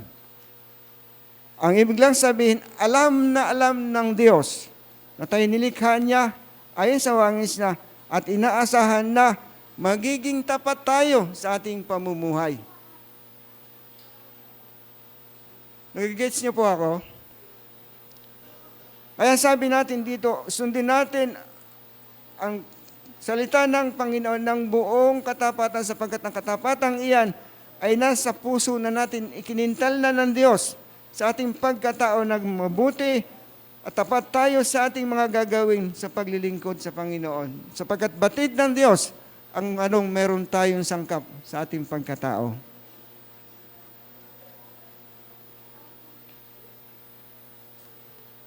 Pangatlo, sino ba ang may katangian ganito? Sa literacy natin, obey God's law patiently. Yung may pagtitiyaga, may pagtitiis. Gaya na nabanggit ko, hindi mabigat, hindi magaan ang paglilingkod sa Panginoon. Pero, kung ang pagsunod natin sa Panginoon ay mayroong pagtitiyaga at pagtitiis, ay magkakaroon tayo ng katagumpayan sapagkat may kasabihan ng matatanda. Pag may tiyaga, may nilaga. Pansinin po ninyo, ano ba yung patience? Is the capacity to endure without complaint something difficult or disagreeable. Ano po? Hindi po nagrereklamo. Walang komento, kundi sumunod lamang at na mayroong pagtitiis. Yan po ay nasa atin na. Bilang mga mananampalataya ng Panginoon, tayo po ay mayroong espiritu, o bunga ng espiritu na pagtitiis. Kinakailangan itong may apply natin sa ating mga buhay kung paano tayo magtiis, magtiyaga tayo sa mga prayers natin na ating hiniling sa Panginoon na ito'y tutugunin niya ayon sa kanyang kalooban at ayon sa kanyang tamang panahon. Ang hindi nagtiyatyaga, ang sabi nga nung iba, walang pagpapala. Kasi ang katyagaan lamang ang nagiging susi upang maranasan ang sarap ng bunga ng pagtiyatyaga. Kahit sa panliligaw, hindi tayo bara-bara sa panliligaw. Hanggat maaari, huwag tayong gagamit ng daha sa panliligaw natin. Lalo naman kung kayo magagandang lalaki. Puhunan na rin yun. Tuwan-tuwa si Jerome. Ay, yung asawa ko, tinutukan ko ngayon eh. Para mapasagot ko lang, tinutukan ko lang sa panalangin. Hindi no. Kinakailangan tutukan ninyo. Lalo kung super ganda ng inyong liligawan, nawawalan kayo ng, nagiging timid kayo sa inyong pag-ugali. Kinakailangan tutukan ninyo. Tutok sa panalangin. Lord, gustong-gusto ko ito. Ang ganda-ganda, ang bait-bait. Tutok lang sa panalangin. Magtutukan ng itak. Ano? Ayun. Alam nyo, ang pagtitiis sa buhay ay mayroong idinudulot na maganda sa atin. Ano ba yung idinudulot ng pagtitiis? Unang-una, tagumpay. Pangalawa, kapayapaan. Ano pa? Yung pangatlo, nagtagumpay ka na, payapa ka pa. Mayroon kang pagmamahal sa kapwa. Kapag sagana ka, able ka mamigay. bunga ng pagtitiis. Kasi sa pagtitiis mo, nakaranas ka ng hirap. Pag nararamdaman mong meron ka na, willing ka na, kumbaga sa manok, kurp, kurp, gano'n. Willing ka nang maglabas. Kaya ang pagtitiyaga, napakagandang katangian ng isang tao. Ano po? Kaya sabi roon, obey God's law patiently. Kapag tayo nagtitiyaga, maganda ang ating kahinatnan sa buhay at tayo ay giginhawa ng payapa at may pagmamahal sa kapwa. Ano po? Ang sabi nga, paano natin ma-obtain itong ganito, pagtitigas? Dinadaan ito sa panalangin. Ang sabi doon sa Colossians chapter 1 verse 11, ano sabi ni Apostle Paul doon? Ang Colossians 1 verse 11, idinadalangin din naming patatagin niya kayo sa tulong ng kanyang dakilang kapangyarihan upang inyong matiis na masaya at may pagtitiyaga ang lahat ng bagay. Di ba maganda yun? Ano kaya? Namnamin nga natin yan. Idinadalangin din namin patatagin niya kayo sa tulong ng kanyang dakilang kapangyarihan upang inyong matiis na masaya at may pagtitiyaga ang lahat ng bagay. Walang bagay na mahirap kung mapagtiis ka.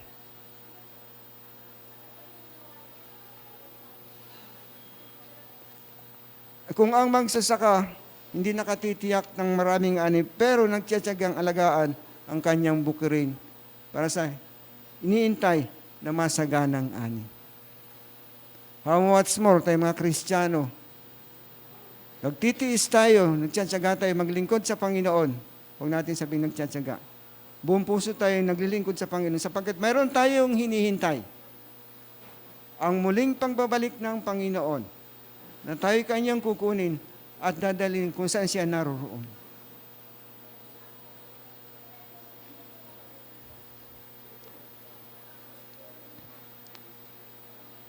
Last na puntos.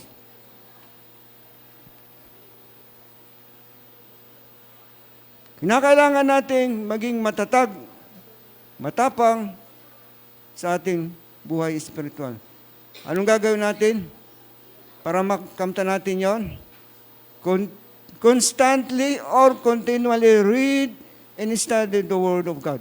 Pag-aralan natin itong mabuti. Ang sabi doon sa verse 8, huwag mong kaliligtang basahin ang aklat na yaon. Dili-dilihin mo iyon araw-gabi upang matupad mo ang lahat ng nasusulat doon. Sa gayon, giginhawa ka at magtatagumpay. Mga minamahal ko sa Panginoon, tayo mga mananampalataya na, dapat tayo ay hindi lang umaasa sa pakikinig ng salita ng Diyos, kundi nagpapatuloy tayo sa pagbabasa at pag-aaral ng Biblia o salita ng Diyos para sa ating paglagong espiritual. Paano ba tayo mag-aaral at magbasa ng salita ng Panginoon? Tanong ito kanina yata doon sa Sunday School sa couples. No. Ay hawig doon sa tanong. Kung tayo yung mga mananampalataya at nag-aaral ng salita ng Panginoon, paano natin ito pinag-aaralan? Una, sabi rin sa talata, meditate on it or meditation.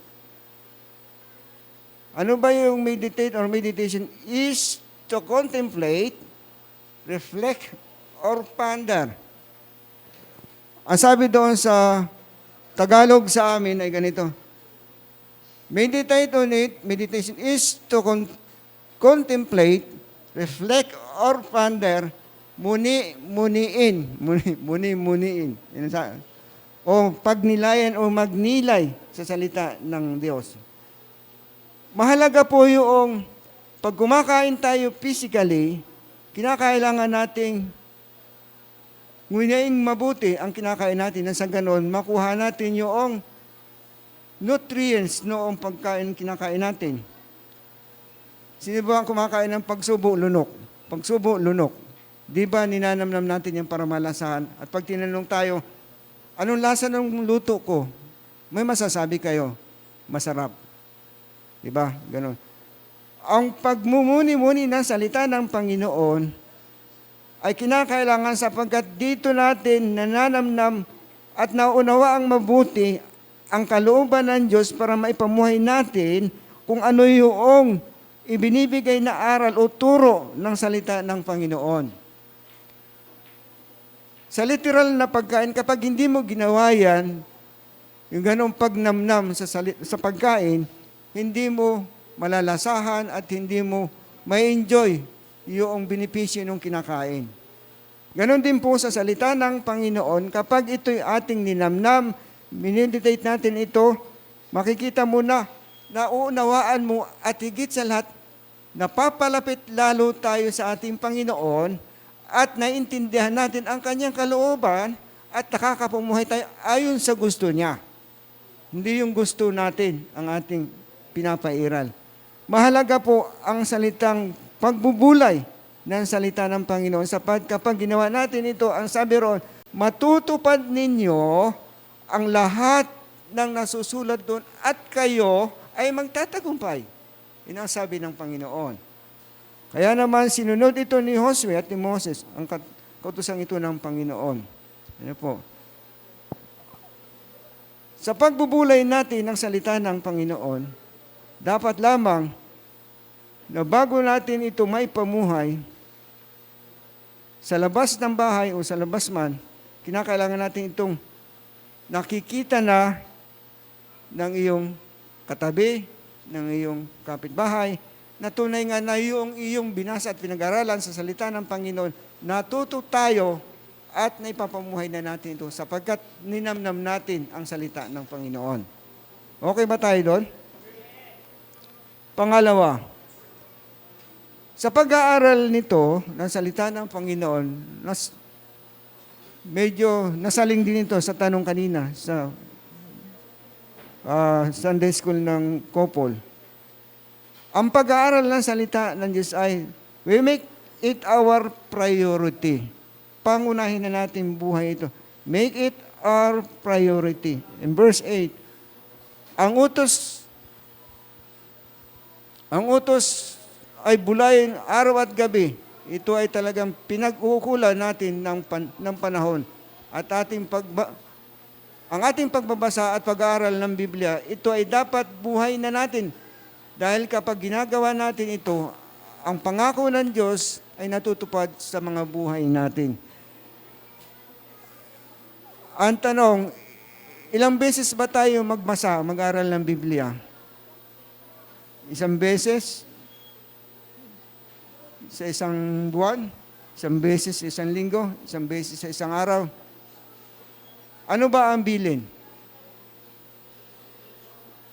Basahin araw at gabi? O bulay-bulayin araw at gabi? Medyo mahirap, hindi po ba?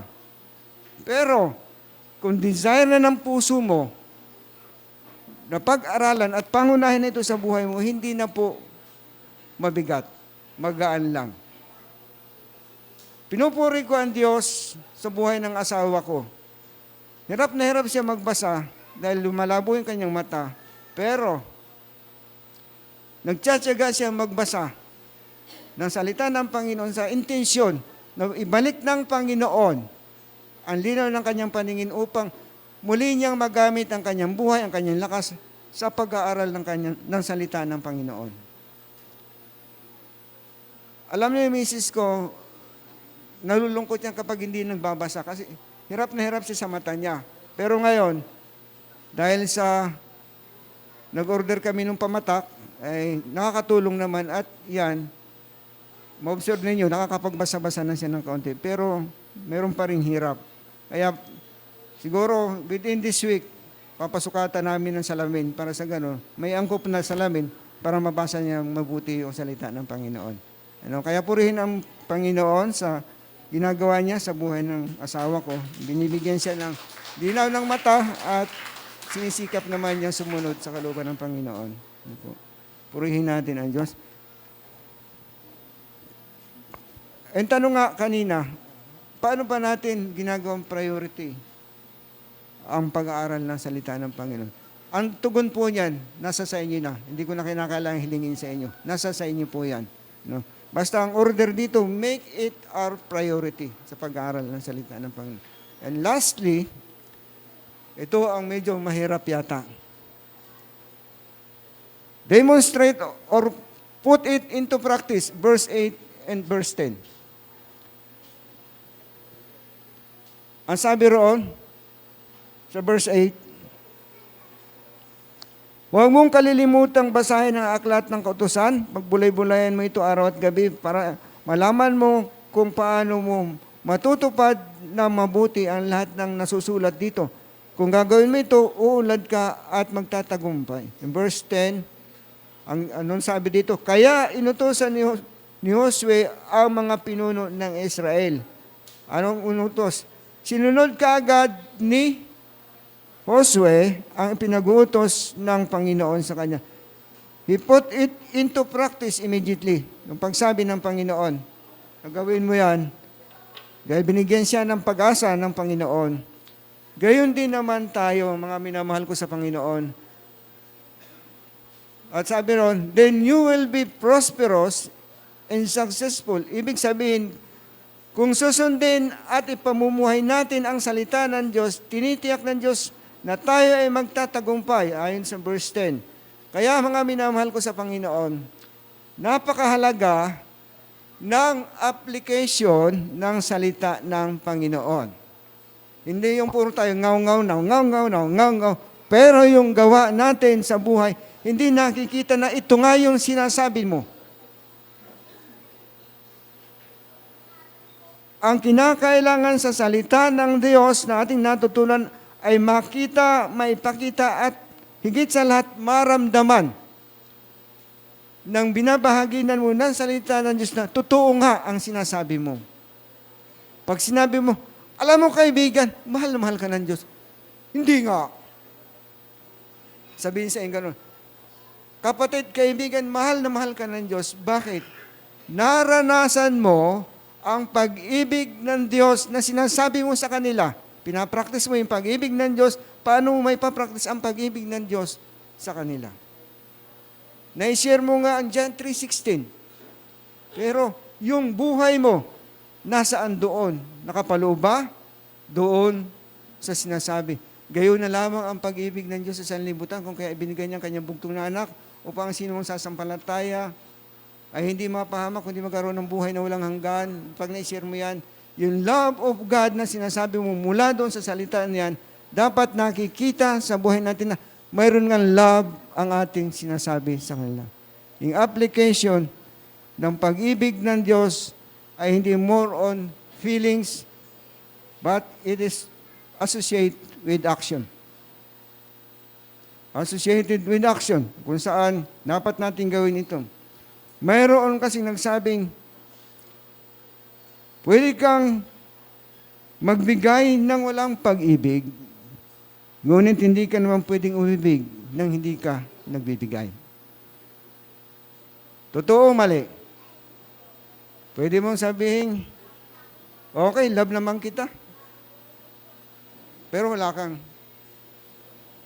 ginagawa. Pero pag sinabi mong, love kita, may gagawin ka, may bibigay ka. Ganun po yun. So, mga kapatid ko sa Panginoon, tapusin na natin ito.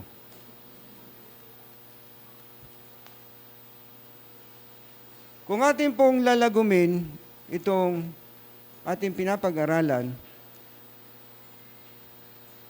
to attain or obtain God's promises with the guidance of the Word of God, we need the following, yung tatlo. Aaron, be strong and courageous, obey God's command, and constantly or continually read this and study the Bible. Ano ba ang magiging hamon natin sa buhay?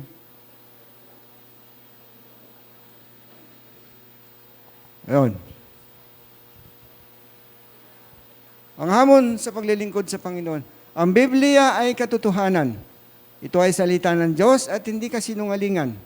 Ito ay ilaw na tumatanglaw sa landas ng buhay. Dapat natin itong paniwalaan, dapat basahin, pag-aralan, at pagbulayin araw at gabi. Hamon po ba sa atin? Challenge o paalaala lang? Bahala kayo. Okay? Salamat sa Panginoon. Purihin ang Diyos.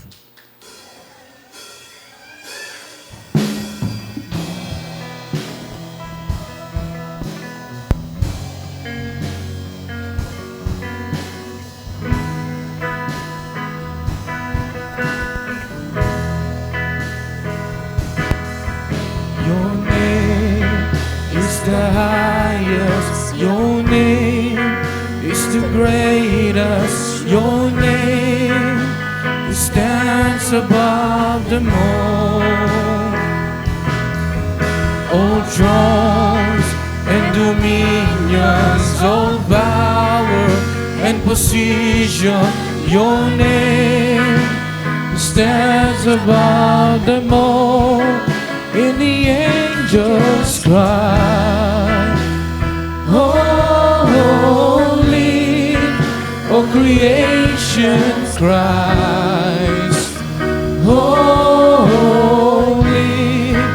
you are lifted high, holy. Yes, Lord. Hallelujah. Purihin ka, Panginoon. Tunay nga, O Diyos, na ikaw ay banal. Tunay na ikaw yung Diyos namin pinaglilingkuran ay tapat sa lahat ng kanyang pangako. Kaya O Diyos, salamat po sa pagtuturo mo sa amin. Dalangin namin O Diyos na mga salita mong ito namin na pagbulayan ay tunay nga pong tumimo sa aming puso't isipan. Hindi lamang may sa puso, kundi may pamuhay namin ito na sa ganun O Diyos, makita mo sa aming mga buhay na tunay nga po na kami ay iyong pinalakas, pinasigla, at binigyan mo ng pag-asa. Kaya turuan po ninyo kami tulungan na masunod namin ang iyong mga banal na kalooban sapagkat ito ang nais mo na gawin namin. Kaya Ama, ang lahat ng papuri, pagdakila at pagsamba ay para sa iyo lamang. Sa pangalan ng aming Panginoong Jesus. Amen at amen. Amen.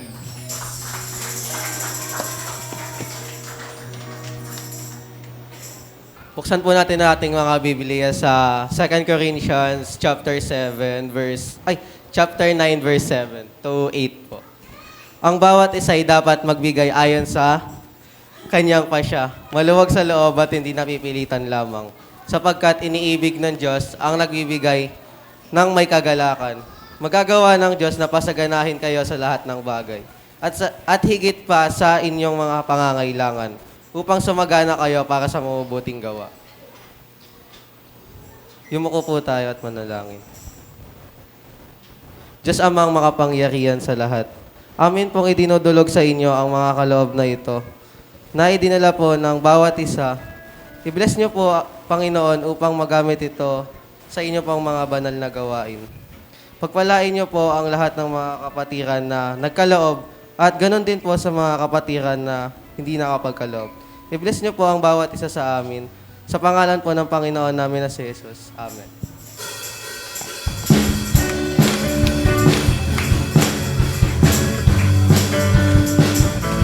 Man, hallelujah! At sinabi ng Diyos, tayo pagpapalain araw-araw.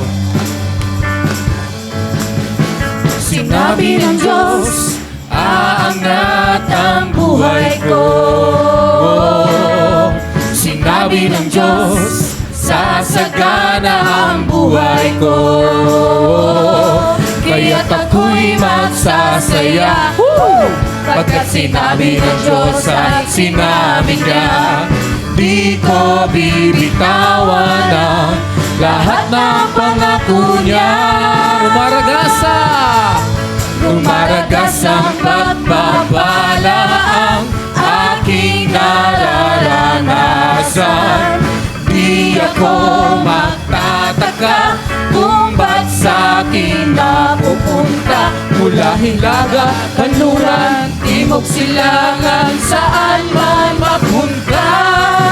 Lumaragas ang pagpapala, lumaragas ang pagpapala, lumaragas ang pagpapala, aking nakanggap na.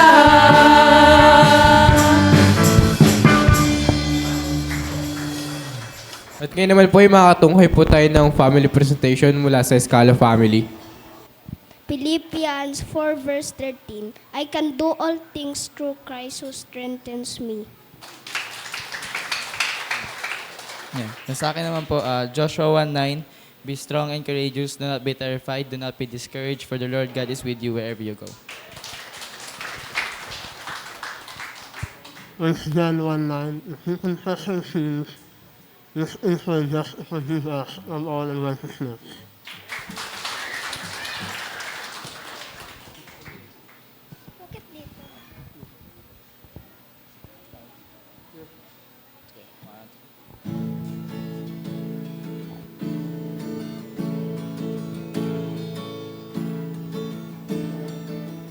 Oh, I've heard 1,000 stories of what they think you're right, but I've heard the tender whisper of love in the dead of night, and you tell me that you're pleased and that I'm never alone. You're a good, good Father. It's who you are. It's who you are. It's who you are, and I'm loved by you. It's who I am. It's who I am. It's who I am. Oh, and I've seen many searching for answers far and wide, but I know we're all searching for answers. Only you provide, 'cause you know just what we speak, and we don't say a word. You're good, good Father. It's who you are. It's who you are. It's who you are, and I'm loved by you. It's who I am. It's who I am. It's who I am. You are perfect in all of your ways. You are perfect in all of your ways. You are perfect in all of your ways to us. You are perfect in all of your ways. You are perfect in all of your ways. You are perfect in all of your ways to us. Oh, it's love so undeniable. I can hardly speak. Peace so unexplainable. I can hardly think as you call me. Deeper still as you call me. Deeper still as you call me. Deeper still into love. Love, love, love, you're a good, good Father. It's who you are. It's who you are. It's who you are, and I'm loved by you. It's who I am. It's who I am. It's who I am. Good, good Father. It's who you are. It's who you are. It's who you are, and I'm loved by you. It's who I am. It's who I am. It's who I am. You're a good, good Father. It's who you are. It's who you are. It's who you are, and I'm loved by you. It's who I am. It's who I am. It's who I am.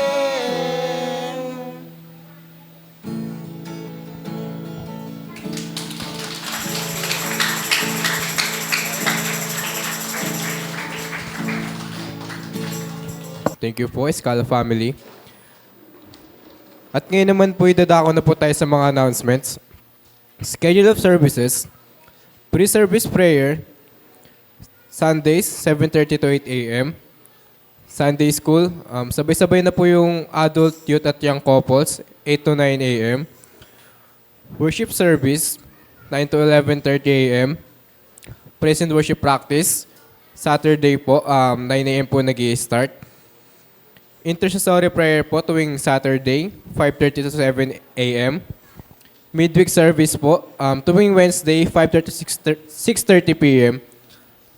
Ang lahat po ay inanyaan pong dumalo sa midweek kasi po onti lang po yung dumadala po minsan. Kaya supportan po natin ang ating midweek service. At ang offertory po for next Sunday si Sister Chona Soriano, opening prayer, Sister Mel Baaro. Ang speaker po next Sunday ay si Pastor Bert. Pastoral prayer po si Pastor PJ. Thank you po sa mga napakagandang bulaklak mula kay Kian and Kios Caballero.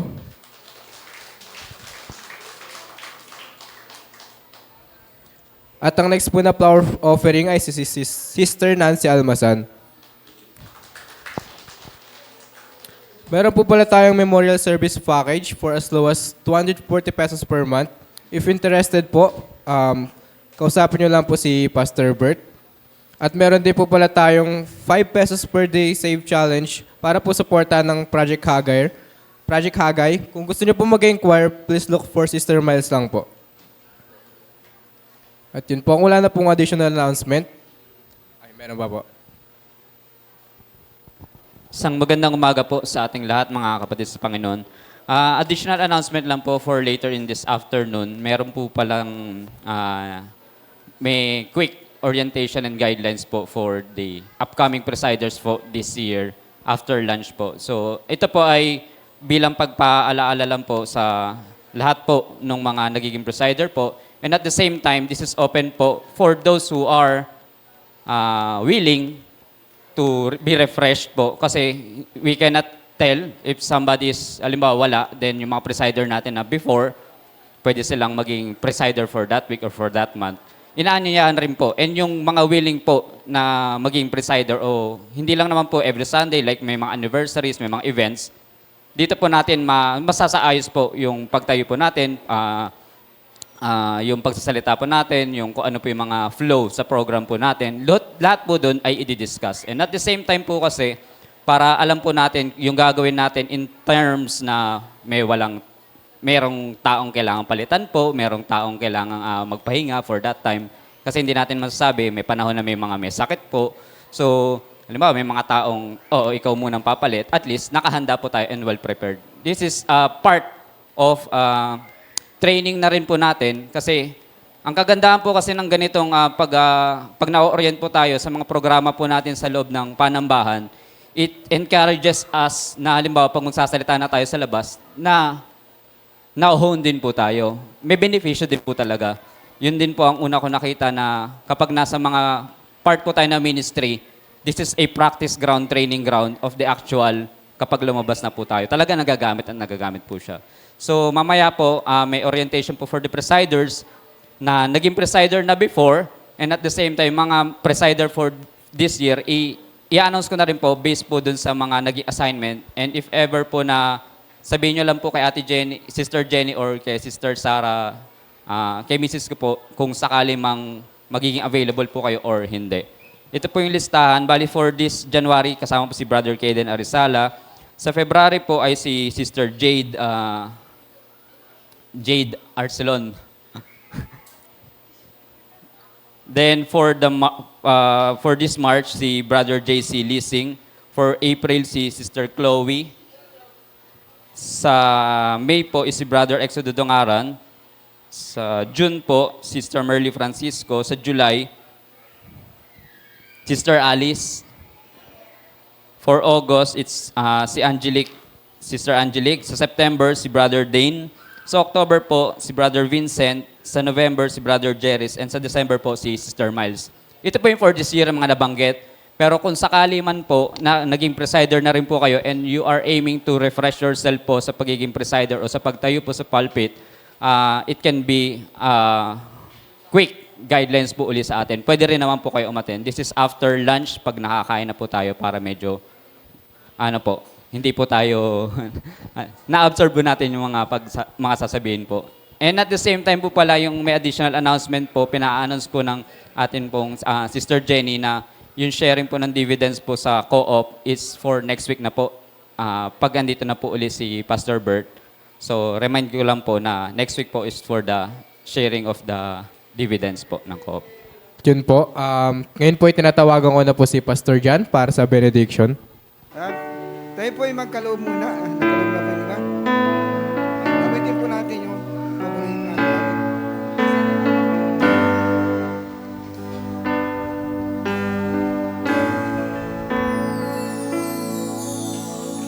Buti-buti mo, Panginoon, sa lahat ng oras, sa bawat araw. Ika'y laging tapat kong magmahal. Ang iyong kaawa ay magpawalang hanggan.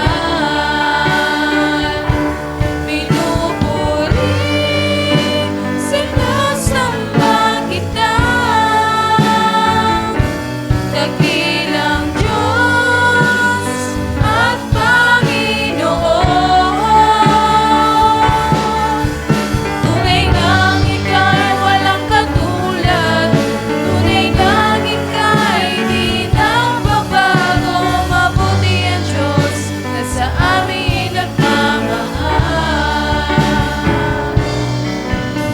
Mabuti ang Diyos na sa amin nagmamahal.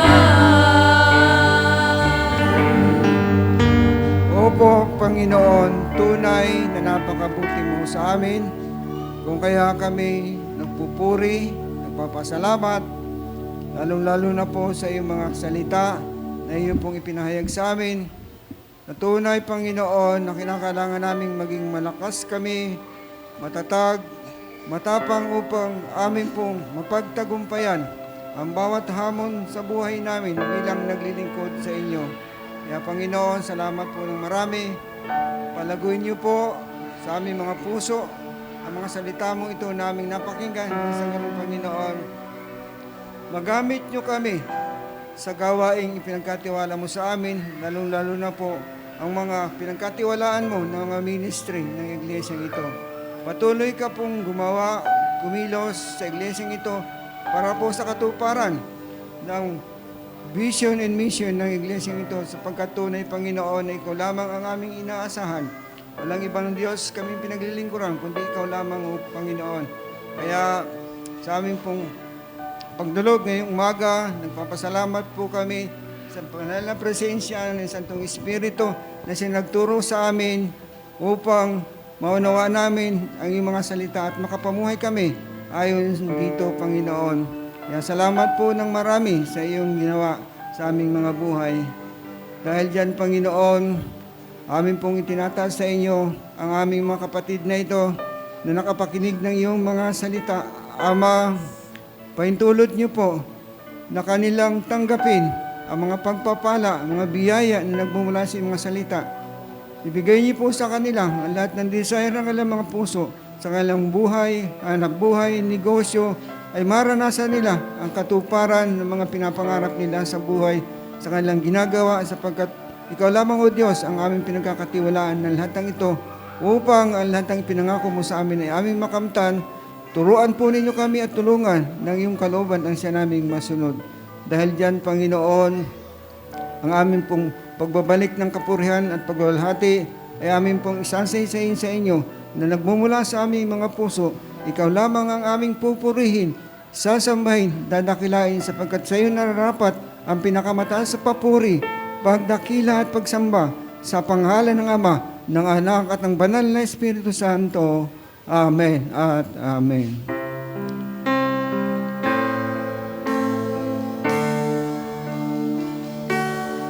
To God be the glory. To God be the glory.